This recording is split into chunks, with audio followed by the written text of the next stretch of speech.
I'm J.P. McDermott for West Coast Ramble, and this is my top 5 Buddy Holly cover tunes, and one dishonorable mention. The first one on the list is Heartbeat by The Knack, one of the great covers of anything ever made. In 1979, if you were riding around in the car listening to the FM radio, you would hear this thing blast out, and it's just really in the spirit of Buddy Holly. It's just a great rock and roll tune by a great rock and roll band.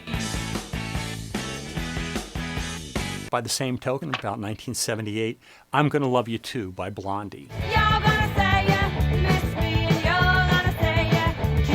Now this shows the durability and malleability of Buddy Holly songs. A great Buddy Holly song can be done in a variety of styles, and they take it full new wave. It is sort of the definition of a new wave song. I'm Gonna Love You Too by Blondie. It's a great one. Words of Love by the Beatles at number 3. You've probably heard the version that came out on their record in 1964. So in 1963, they recorded it live at the BBC, and it is astonishing. It's very close to the Buddy Holly version. The guys are singing live in perfect harmony. Hold me close and tell me how you feel. It's a beautiful arrangement. Check it out. The Beatles singing Words of Love at the BBC. Number 4 on the list is one you probably have never heard of, Carolyn Hester singing Lonesome Tears. Carolyn Hester was the queen of the folk scene around 1960-61 in Greenwich Village in New York. She was a great friend of Buddy Holly's. Buddy had worked with her at Norman Petty's studios back in Clovis, and they had hung out together in New York in 1958-59 when Buddy was living there and checking out the folk scene. Carolyn learned the song directly from Buddy and does a beautiful version of it.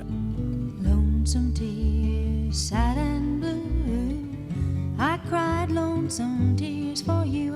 I was fortunate enough to be on a show with Carolyn Hester a few years ago, and she was in her 80s at the time and just sang this song so beautifully it brings tears to your eyes. So let's look up Carolyn Hester, which reminds me there is a playlist that I've linked in the description here so you can hear all of these songs. Number 5, in no particular order on this list, is Marshall Crenshaw, Rayvon. He does it live at a radio station, just a solo guitar, just him playing electric with a little reverb. Well, little things you say and do make me want to be with you.